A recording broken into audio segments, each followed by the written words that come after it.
Karnataka Kurukshetra 2013 ಅತಿರಥರ ಅಖಾಡದಲ್ಲಿ Ramdas K R ಕ್ಷೇತ್ರದ ಕದನ ಕುತೂಹಲ. ಇದುವೇ ಈ ಹೊತ್ತಿನ ವಿಶೇಷ ಅತಿರಥರ ಅಖಾಡ. ನಾನು ದಿವ್ಯಶ್ರೀ.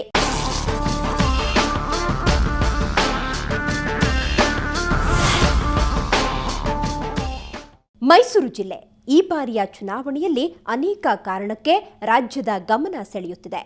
ಅದರಲ್ಲೂ ಆಡಳಿತ ಪಕ್ಷ ಬಿಜೆಪಿಗೆ ಹಳೆ ಮೈಸೂರು ಪ್ರಾಂತ್ಯದಲ್ಲಿಯೇ ನೆಲೆ ಇರುವ ಏಕೈಕ ಜಿಲ್ಲೆ ಅಂತಾನೆ ಹೇಳಬಹುದು. ಕೆಆರ್ ಕ್ಷೇತ್ರದಲ್ಲಿ ಸಚಿವ ರಾಮದಾಸ್ ಪ್ರತಿನಿಧಿಸ್ತಾ ಇರುವುದಕ್ಕೆ ಪ್ರತಿಷ್ಠೆಯ ಕಣವೂ ಹೌದು.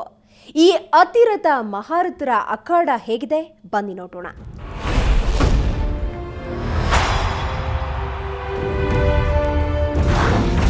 ಅತಿರಥರ ಅಖಾಡದಲ್ಲಿ ರಾಮದಾಸ್, ಕೆಆರ್ ಕ್ಷೇತ್ರದಲ್ಲಿ ಸ್ಪರ್ಧೆ.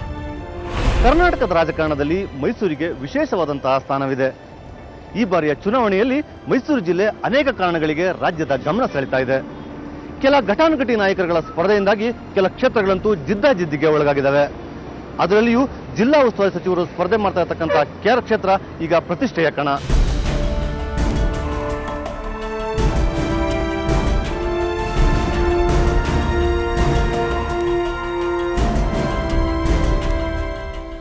ರಾಮದಾಸ್ ಹಳೆ ಮೈಸೂರು ಪ್ರಾಂತ್ಯದ ಏಕೈಕ ಬಿಜೆಪಿ ಧುರೀಣ.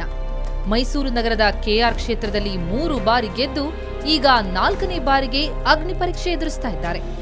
ಹಾಲಿ ವೈದ್ಯಕೀಯ ಶಿಕ್ಷಣ ಸಚಿವ. ಮೈಸೂರು ಜಿಲ್ಲೆ ಹಾಗೂ ಹಳೆ ಮೈಸೂರು ಪ್ರಾಂತ್ಯಕ್ಕೆ ಬಿಜೆಪಿಯ ಏಕೈಕ ಪ್ರಭಾವಶಾಲಿ ನಾಯಕ. ಆರ್ಎಸ್ಎಸ್ ಮೂಲದಿಂದ ಬಂದವರಾಗಿದ್ದರಿಂದ ಕಟ್ಟ ದೇಶಪ್ರೇಮಿ, ರಾಜಕಾರಣದಲ್ಲೂ ಚತುರ.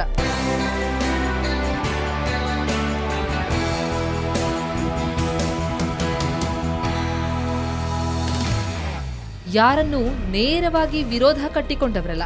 ಪ್ರತಿಪಕ್ಷದ ಶಾಸಕರನ್ನೇ ಮುಂದಿಟ್ಟುಕೊಂಡು ಯಶಸ್ವಿಯಾಗಿ ಸಚಿವ ಸ್ಥಾನ ನಿಭಾಯಿಸಿದವರು. ಇಂತಹ ರಾಮದಾಸ್ ಜಿಲ್ಲೆಗೆ ಮಾತ್ರವಲ್ಲ, ರಾಜ್ಯ ಮಟ್ಟದಲ್ಲಿ ಪಕ್ಷಕ್ಕೂ ಪ್ರಭಾವಶಾಲಿಯೂ ಹೌದು. ಆರ್ಎಸ್ಎಸ್ ಮೂಲದಿಂದ ಬಂದವರು. ಹೀಗಾಗಿ ವ್ಯಕ್ತಿಗಿಂತ ಪಕ್ಷ, ಪಕ್ಷಕ್ಕಿಂತ ದೇಶ ಮುಖ್ಯ ಎನ್ನುವ ಪಕ್ಷನಿಷ್ಠ.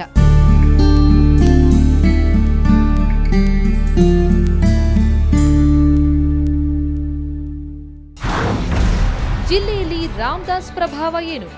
ರಾಜಕೀಯ ಪ್ರಭಾವ ಬಳಸಿ ಸಚಿವ ಸ್ಥಾನ. ರಾಜ್ಯ ಬಿಜೆಪಿ ಮುಂಚೂಣಿ ನಾಯಕರಷ್ಟೇ ಅಲ್ಲದೆ ರಾಷ್ಟ್ರೀಯ ನಾಯಕರಾದ ಅಡ್ವಾಣಿ, ನರೇಂದ್ರ ಮೋದಿ, ಅನಂತ್ ಕುಮಾರ್ ಜೊತೆ ಕೂಡ ರಾಮದಾಸ್ ನಿಕಟ ಸಂಪರ್ಕ ಹೊಂದಿದ್ದಾರೆ. ರಾಮದಾಸ್ ಪ್ರಭಾವ ಕೇವಲ ಪಕ್ಷದಲ್ಲಿ ಮಾತ್ರವಲ್ಲ, ರಾಜ್ಯ ರಾಜಕಾರಣದಲ್ಲಿಯೂ ಗಮನಾರ್ಹವಾದುದು. ಯಡಿಯೂರಪ್ಪ ಮುಖ್ಯಮಂತ್ರಿಯಾಗಿದ್ದ ವೇಳೆ ಶೋಭಾ ಕರಂದ್ಲಾಜೆ ಮೈಸೂರು ಉಸ್ತುವಾರಿ ಸಚಿವೆಯಾದಾಗ ಅವರಿಗೆ ಡೋಂಟ್ ಕೇರ್ ಎಂದವರು. ತಮ್ಮ ರಾಜಕೀಯ ಪ್ರಭಾವ ಬಳಸಿಕೊಂಡೇ ಸಚಿವ ಸ್ಥಾನ ಗಿಟ್ಟಿಸಿಕೊಂಡ ವ್ಯಕ್ತಿ.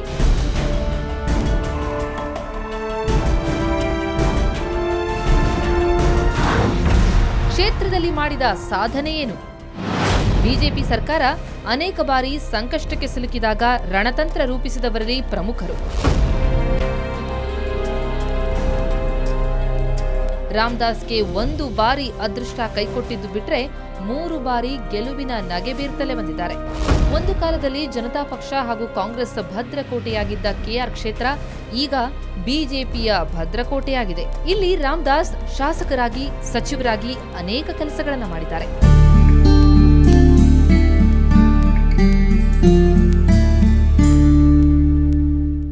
ರಾಮದಾಸ್ ಅವರು ಈ ಸ್ಥಾನಕ್ಕೆ ಬರೋಕ್ಕಿಂತ ಮುಂಚೆಯಿಂದನೂ ಒಳ್ಳೆ ಕಾರ್ಯಗಳನ್ನ ಮಾಡ್ಕೊಂಡು ಬರ್ತಾ ಇದ್ದಾರೆ. ಈಗ ಪಿಂಚಿನ್ ಬಗ್ಗೆ ಆಗಿರ್ಬೋದು, ವಿಧವಾ ವೇತನ ಬಗ್ಗೆ ಆಗಿರ್ಬೋದು, ಇಲ್ಲ ಬಡ ಮಕ್ಕಳಿಗೆ ಬುಕ್ ಕೊಡೋ ಬಗ್ಗೆ ಆಗಿರ್ಬೋದು, ಈ ಮೆಡಿಕಲ್ ಆಗಿ ಅವರು ತುಂಬಾ ಕೆಲಸಗಳು ಮಾಡಿದ್ದಾರೆ. ಆ್ಯಂಬುಲೆನ್ಸ್ ಇದು ಮಾಡಿದ್ದಾರೆ. 24 ಅವರ್ಸು ವೈದ್ಯಕೀಯ ಸೌಲಭ್ಯಗಳು ಎಲ್ಲರಿಗೂ ಸಿಗಬೇಕು ಅಂತ ಕೆಲಸ ಮಾಡ್ತಾ ಇದ್ದಾರೆ. ರಾಮದಾಸ್ ಗೆದ್ದ ಸಂದರ್ಭದಲ್ಲಿ ಕ್ಷೇತ್ರದಲ್ಲಿ ಕುಡಿಯುವ ನೀರಿನ ಸಮಸ್ಯೆ ಇತ್ತು. ಬೋರ್ವೆಲ್ ನೀರನ್ನೇ ಎಲ್ಲರೂ ಅವಲಂಬಿಸಿದ್ರು. ಅಂದು ಕ್ಷೇತ್ರವನ್ನ ಬೋರ್ವೆಲ್ ರಹಿತ ಕ್ಷೇತ್ರವನ್ನಾಗಿ ಮಾಡಿ ಕಬಿನಿ ನದಿ ಮೂಲದಿಂದ ನೀರು ಕೊಡುವ ಭರವಸೆ ನೀಡಿದ್ರು. ಅದು ಈಗ ಸಾಕಾರವಾಗಿ ಕ್ಷೇತ್ರದ 90% ಭಾಗದಲ್ಲಿ 24 ಗಂಟೆಗಳ ಕಾಲ ನೀರು ಹರಿಯುತ್ತೆ.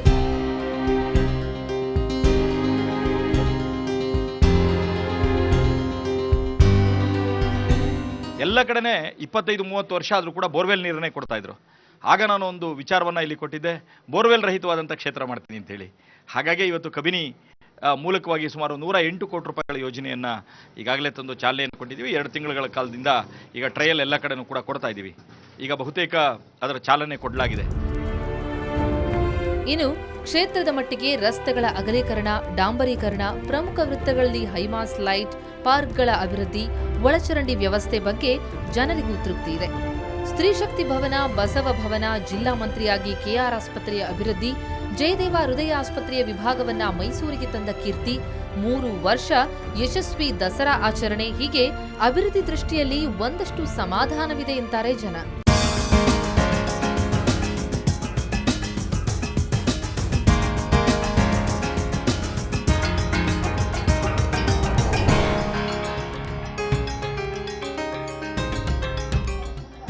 ಅವ್ರ ಟೈಮಲ್ಲಿ ದಸರಾ ಆಗಲಿ, ಒಂದು ಇದೇ ಆಗಲಿ, ನಾಗರಿಕರ ಸೌಕರ್ಯ ಆಗಲಿ ಎಲ್ಲ ಚೆನ್ನಾಗಿ ನಡೀತಾ ಇದೆ. ಅವ್ರ ಟೈಮಲ್ಲಿ ಪೊಲೀಸ್ದು ಇದನ್ನ ನೈಟ್ ಇದರಲ್ಲೆಲ್ಲ ಚೆನ್ನಾಗಿ ನಡೀತಾ ಇದೆ ರಾಮದಾಸ್ ಅವ್ರ ಫೀಲ್ಡಲ್ಲಿ.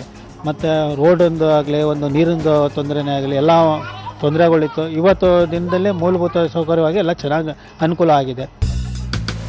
ಇದೆಲ್ಲದರ ಜೊತೆಗೆ ರಾಮದಾಸ್ ಕಳೆದ ಚುನಾವಣೆಯಿಂದಲೇ ರಾಜಕಾರಣಿಯಾಗಿ ಜನಸೇವೆ ಮಾಡುವುದಕ್ಕಿಂತ ತಮ್ಮ ಅಧ್ಯಕ್ಷತೆಯಲ್ಲಿ ಆಸರೆ ಫೌಂಡೇಶನ್ ನಿರ್ಮಿಸಿ ಅದರಡಿಯಲ್ಲಿ ಮತದಾರರಿಗೆ ಹುಟ್ಟುಹಬ್ಬದ ವೇಳೆ ಶುಭಾಶಯ ಕೋರೋದು, ಆಟೋ ಚಾಲಕರಿಗೆ ಸಮವಸ್ತ್ರ ವಿತರಣೆ ಮಾಡೋದು, ಮನೆ ಮುಂದೆ ನೇಮ್ ಪ್ಲೇಟ್, ಶಾಲಾ ಮಕ್ಕಳಿಗೆ ನೋಟ್ಬುಕ್, ಬಡಾವಣೆಯ ರಸ್ತೆಯಲ್ಲಿ ಗಿಡ ನೆಡೋದು, ಬೇಸಿಗೆ ವೇಳೆಯಲ್ಲಿ ಉಚಿತ ನೀರು ಸರಬರಾಜು, ಹಿರಿಯ ನಾಗರಿಕರನ್ನ ಶಾಲು ಹೊದಿಸಿ ಸನ್ಮಾನಿಸೋದು ಸೇರಿದಂತೆ ಹಲವು ಸೇವೆಗಳ ಮೂಲಕ ಮಕ್ಕಳಿಂದ ವಯಸ್ಸಾದವರವರೆಗೂ ಜನಾನುರಾಗಿಯಾಗಿದ್ದಾರೆ.